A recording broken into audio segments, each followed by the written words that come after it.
Okay, நாம் எல்லாருக்கும் price எல்லாம் நான் ஜெபித்து இந்த காலை தியான வேலையை நாம் ஆரம்பிக்கலாம். அன்பின் பரலோக தகப்பனே, இந்த ரெண்டு செலுத்துகிறோம். இந்த நேரத்தில் உலகத்தாவே நாங்கள் வெவ்வேறு இடங்களிலிருந்து ஜூம் மீட் மூலமாக இணைந்து நம்முடைய வசனத்தை தியானிக்கும்படியாக கர்த்தர் கிருபையை கொடுத்திருக்கிற இந்த நல்ல நேரத்துக்காக நாங்கள் இந்த தியான வேலையை நீர் ஆசீர்வதித்து தாரும். தொடக்கம் முதல் முடிவு பரியந்த வரை நம்முடைய பிரசன்னம், நம்முடைய கரம் எங்களோடு கூட இருந்து வழிநடத்துங்க. எங்களை தாழ்த்தி நம்முடைய கரத்தில் ஒப்புக் கொடுக்கிறோம். மீட்பு நாமத்தில் ஜெபங்கள் நல்ல தகப்பனே, ஆமென். ஓகே, இந்த நாளிலும் நாம் ஞா சாமுவேல் அப்படிங்கிற ஒருத்தரை குறித்து நம்ம பார்க்க இருக்கிறோம். அவர் 18வது தேதி 9வது மாசம் 1850 வருடத்துல பிறந்திருக்கிறார். பல கீர்த்தனை பாடல்களை எழுதியிருக்கிறார். இப்ப நம்ம கேட்ட பாடல் கூட அவர் எழுதின பாடல் தான்.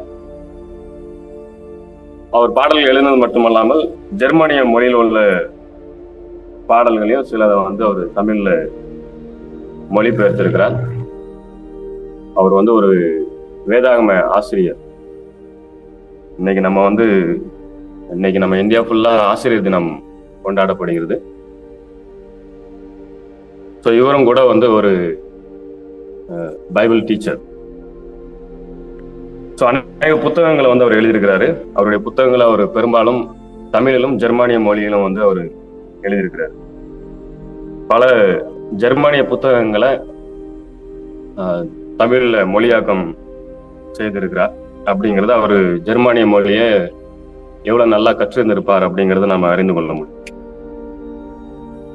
ஒரு பல பாடல்கள் இருக்கு. அதுல இன்னைக்கு நம்ம பாடுகிற பாடல்கள் என் மீட்பர் உயிரோடு இருக்கையிலே, அதுக்கப்புறம் தீர்திரி ஏகவஸ்தே, நமோ நமோ, குணப்படு பாவி அப்படிங்கிற பாடல்லாம் இன்னைக்கும் நம்ம பாடிக்கொண்டிருக்கிற பாடல்கள்.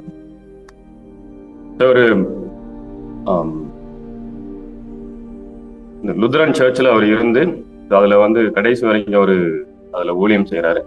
இடையில ஒரு சில கருத்து வேறுபாடுன்னு காரணமா அதுல 1921 அதை விட்டு பிரிஞ்சு இன்னொரு சபையில சேர்றாரு. ஆனா சீக்கிரமா அதுல இருந்து திரும்ப விட்டுட்டு திரும்பவும் அதே லுத்ரன் சர்ச்சுக்கு அவர் திரும்ப வந்துடுறாரு. 1927 வாராரு. அந்த 1927 சீக்கிரமா அவர் மரித்தும் போயிடுறாரு. 20ஆம் தேதி 5வது மாசம் 1927 அவருடைய மரணம் உண்டாகிறது. தன்னுடைய வாழ்நாள் முழுவதும் ஆண்டவருக்காக உண்மையாக ஊழியம் செய்திருக்கிறார். ஆண்டவருடைய வசனங்களை இறையியல் கல்லூரிகள்ல போதித்திருக்கிறார். இந்தியாவில இருந்து எழும்பின அந்த பெரிய லீடர்கள்ல இவரும் ஒருத்தர். அவருடைய காலகட்டத்துல பல பேர் எழும்பினாங்க. அதுல இவரும் ஒருத்தர்.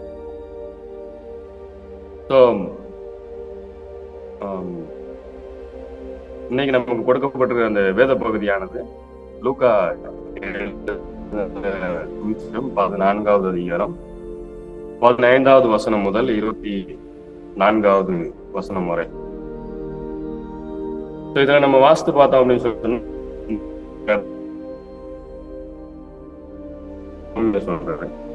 போன வாட்டி நான் சொன்ன அதே ஊமை அடுத்தாப்புல இருக்கிற ஓம்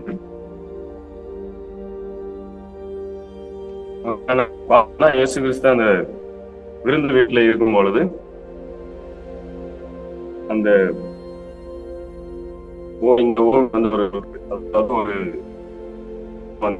தன்னுடைய விருந்து பலரை அழைத்து இருக்கிறான். அந்த விருந்தெல்லாம் ரெடியான பிறகு அழைக்கப்பட்டவங்களை அனுப்புறதுக்கு தன்னுடைய வேலைக்காரனை அனுப்புறான். ஆனா அந்த அழைக்கப்பட்ட எல்லாருமே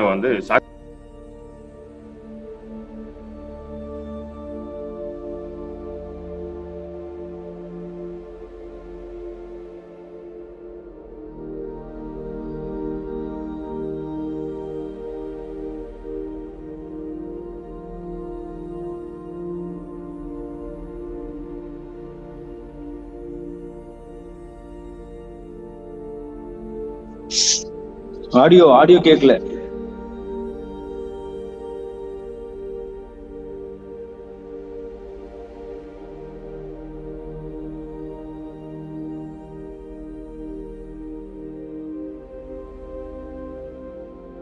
ஆம், 5 ஏர்மாடு வாங்கியிருக்கிறேன், அதனால நான் வந்து அதை பரிசோதிச்சு பார்க்க போகணும் அப்படின்னு சொல்லி அவன் ஒரு போக்கு சொல்றான். இன்னொருத்தர் சொல்றேன், நான் வந்து இப்பதான் கல்யாணம் பண்ணியிருக்கேன், அதனால நான் வரக்கூடாது அப்படின்னு சொல்லி அவன் பார்க்கல. ஸோ இப்படி ஒவ்வொருத்தரா ஒவ்வொரு காரணங்களை சொல்லிட்டு அழைக்கப்பட்ட யாரும் வரல. அப்போ அந்த எஜமான் தன்னுடைய ஊழியக்காரனை பார்த்து சொல்றாரு, நீ போய் தெருவில் நின்று போற வர்ற எல்லாரையும் நீ என்ன செய்ய கூப்பிட்டு வா, அவங்கள வந்து கூப்பிட்டு வந்து இங்க வந்து அவங்களுக்கு நீ அவங்கள இந்த விருந்து சாலைக்கு கூப்பிட்டு வா அப்படின்னு சொல்லி சொல்றாரு. இதே போல ஒரு ஓமை மத்தேயு சுவிசேஷத்தில் எழுதப்பட்டிருக்கு. அதனுடைய அர்த்தம் வேறு, இந்த ஓமையினுடைய அர்த்தம் வந்து வேறு. இந்த ஓமையை நம்ம பார்க்கும்பொழுது இதனுடைய அர்த்தத்தை நம்ம பார்த்தோம்னு சொன்னா, இந்த இடத்துல வந்து தேவனுடைய அழைப்பை அலட்சியம் படுத்தினவங்களை குறித்து எழுதப்பட்டது. ஸோ தேவனுடைய அழைப்பை விட அவங்களுடைய வேலைகள் வந்து அவங்களுக்கு ரொம்ப பெருசா தெரிஞ்சதுனால அந்த அழைப்பை வந்து அவங்க வந்து அலட்சியப்படுத்திட்டு பல எக்ஸ்கியூசஸை வந்து அவங்க கொடுக்குறாங்க. இந்த இடத்துல அழைக்கப்பட்டவர்கள் அப்படின்னு சொல்லி பார்த்து சொன்னா, யூத மக்கள், இஸ்ரவேலர்கள், அவங்க வந்து கிறிஸ்துவை ஏற்றுக்கொள்வதில் அவங்க அலட்சியப்படுத்தினாங்க. அது நிமித்தமா அந்த அழைப்பு அப்படிங்கிறது மற்றவங்களுக்கு வந்து போகுது. அதை தான் நம்ம இங்க பாக்குறோம். நம்ம லூக்கா எழுதின சுவிசேஷம் 14வது அதிகாரம் 21வது வசனத்துல நம்ம வாசித்து பார்த்தோம்னு சொன்னா, அதுல பட்டணத்தின் தெருக்களிலும் வீதிகளிலும் சீக்கிரமாய் போய் ஏழைகளையும் மூணரையும் சப்பானிகளையும் குருடரையும் இங்கே கூட்டிக் கொண்டு வா அப்படின்னு சொல்லி அவர் சொல்றதை நம்ம பார்க்க முடியும். ஸோ இந்த அதாவது யூதர்கள் அல்லாதவர்கள் நம்ம சொல்ற இந்த அல்லாதவர்களுக்கு வந்து தேவனுடைய ராஜ்யத்துல பங்கடையும்படி அவர்களுக்கான வழி திறக்கப்படுறத இந்த ஊமையின் மூலமா நாம அறிந்து கொள்ள முடியும். இந்த இடத்துல அந்த பேர் அவங்க கொடுத்த அந்த எக்ஸ்கியூஸ்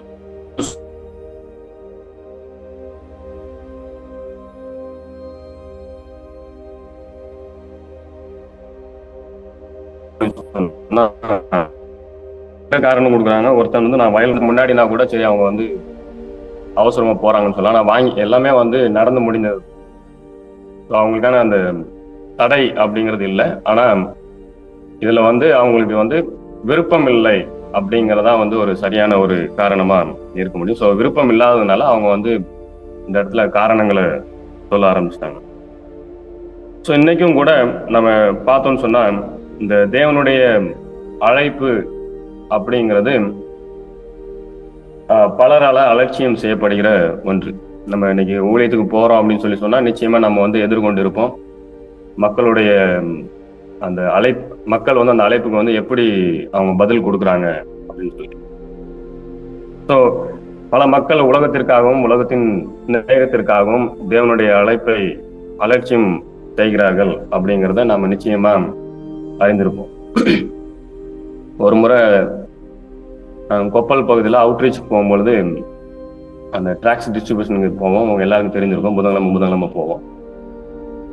அப்படி போகும்பொழுது ஒரு இடத்துல டிராக்ஸ் கொடுக்கும்போது அந்த ஒரு வீட்டில் சொன்னாங்க, எங்களுக்கு இதை பற்றி நல்லா தெரியும், ஆனால் நாங்கள் வந்து எங்களால் வந்து இதை ஏற்றுக்கொள்ள முடியாது. ஏன்னா நாளைக்கு வந்து நாங்கள் வந்து எங்கள் சொந்தக்காரங்க வீட்டுக்கெல்லாம் போக முடியாது. எங்கள் சொந்தக்காரங்க வந்து அவங்களுடைய நல்லது கெட்டதில் எங்களால் கலந்து கொள்ள முடியாது. எங்களுக்கு பெண் பிள்ளைங்க இருக்கிறாங்க, அவங்கள யார் கல்யாணம் பண்ணுவா அப்படின்னு சொல்லி அவங்க கேட்டாங்க. ஸோ இதை நம்ம பார்த்தோம் அப்படின்னு சொல்லி சொன்னா, அவங்க வந்து அறியாமையினால அந்த இடத்துல வந்து சுவிசேஷத்தை தள்ளி விடலை. ஸோ அவங்களுக்கு வந்து இந்த உலகம் உறவு தொடர்பு வேணும், இந்த சொந்தம் வேணும் அப்படிங்கிற ஒரு காரணத்தினாலதான் அவங்க வந்து அந்த சத்தியத்தை அவங்க கேட்ட பிறகும் அதை வந்து அவங்க ஏற்றுக்கொள்ள வந்து தயாரா இல்லை அப்படிங்கிறத நம்ம அறிந்து கொள்ள முடியும். ஸோ இன்னைக்கு அநேகர் வந்து இந்த இதே மாதிரி கேள்விகளை பல இடங்கள்ல வந்து சந்திச்சிடும். இதே மாதிரி இன்னொரு இடத்துல போகும்போது ஒரு பையன் வந்து டாக்ஸை கையில கூட வாங்க மாட்டேன்ட்டான்.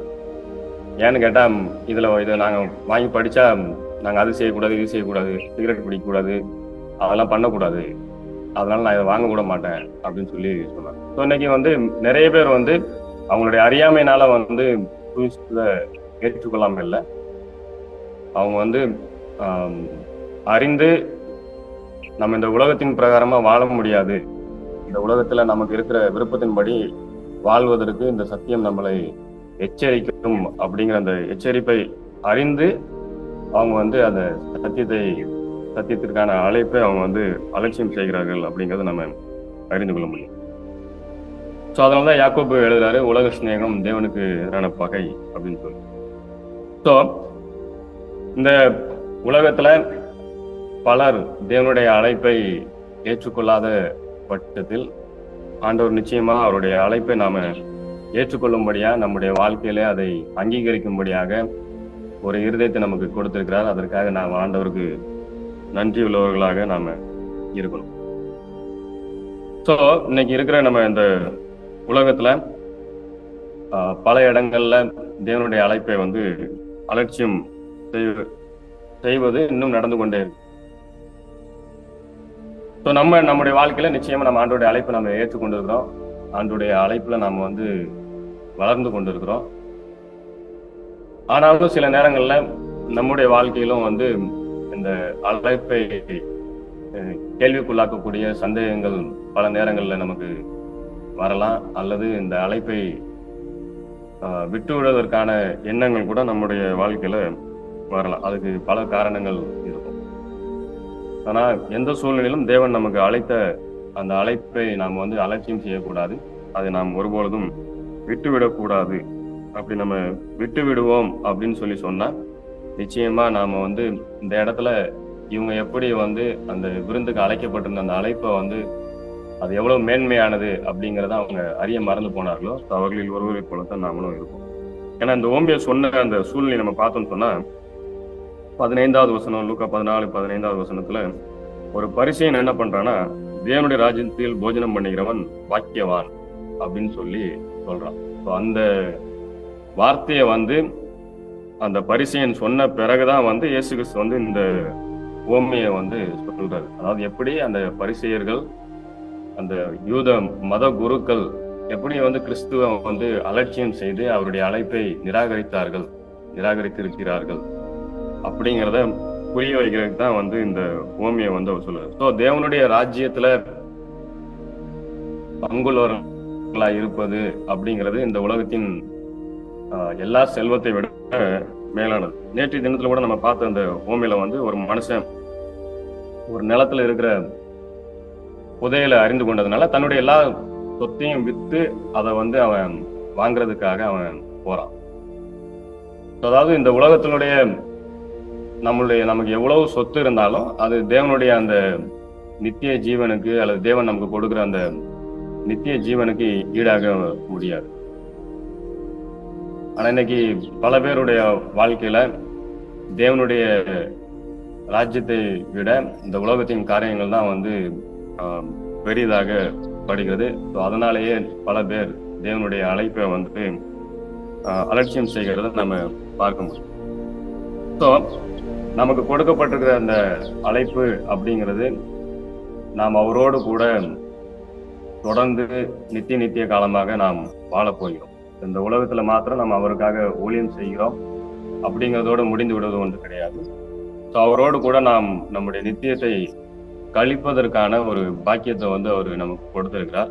அப்படிப்பட்டதான அழைப்பை தான் வந்து அவர் நமக்கு கொடுத்திருக்கிறார். ஸோ அந்த நித்தியத்திற்காக தான் நாம வந்து என்ன பண்ணிருக்கோம், அந்த நித்தியத்துல நாம் அவரோடு கூட இருப்பதற்கு தான் அவர் நம்மளை வந்து தெரிந்து கொண்டிருக்கிறார். ஸோ அதனால நம்ம வந்து நம்முடைய வாழ்க்கையில வருகிற சின்ன பிரச்சனைகளுக்காக நாம் அவருடைய அழைப்பை நாம் உதாசீனப்படுத்தக்கூடாது, அவருடைய அழைப்பை நாம் வந்து அலட்சியம் செய்யக்கூடாது. நிச்சயமா இடர்கள் இருக்கும், தடைகள் இருக்கும், கஷ்டங்கள் இருக்கும். இவைகளின் மத்தியிலும் நாம் தொடர்ந்து அவர் நமக்கு கொடுத்திருக்கிற அழைப்பிலே நாம் உறுதியாக இருந்து ஆண்டவர் நம்மை அழைத்திருக்கிறார் அப்படிங்கிறத நம்ம நம்முடைய வாழ்வின் மூலமாக உறுதிப்படுத்துவது என்பது நிச்சயமாக தொடர்ந்து நாம் ஊழியத்திலே வளர்வதற்கும் நம்மோடு கூட இருப்பவர்களுக்கும் ஊழியத்திலே அது உற்சாகம் அளிக்கக்கூடியதாக இருக்கும். ஸோ இந்த ஊமையில சொல்லப்பட்டிருக்கப்படி ரெண்டு வகையான மக்கள். ஒரு மக்கள் அழைப்பை முதல்ல பெற்றிருந்தாங்க, ஆனால் அந்த விருந்து ரெடியான பிறகு அந்த அழைப்பை வந்து அவங்க அலட்சியம் செஞ்சுட்டாங்க. ரெண்டாவது மக்கள் அவங்க அழைப்பை பெறாதவர்கள். ஆனா அவங்களுக்கு என்ன பண்ண போட்டாங்க, அவங்கள வந்து அவங்க வந்து அழைப்பை பெற்று அந்த இடத்துக்கு வந்து என்ன செய்யறாங்க, அவங்கள வந்து 23வது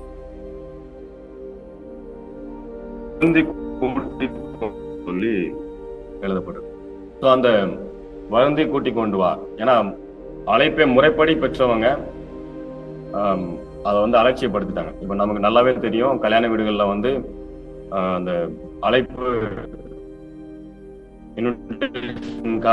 முன்னோட்டியே கொடுப்பாங்க. ஒவ்வொரு இடங்களும் ஒவ்வொரு பழக்கம். எங்களை வந்து நெருங்க சொந்தக்காரங்களுக்கு 2 கல்யாண கார்டு கொடுப்பாங்க. ஒன்னு வீட்டு கார்டு, இன்னொன்று மாப்பிள்ளை 2 கார்டு.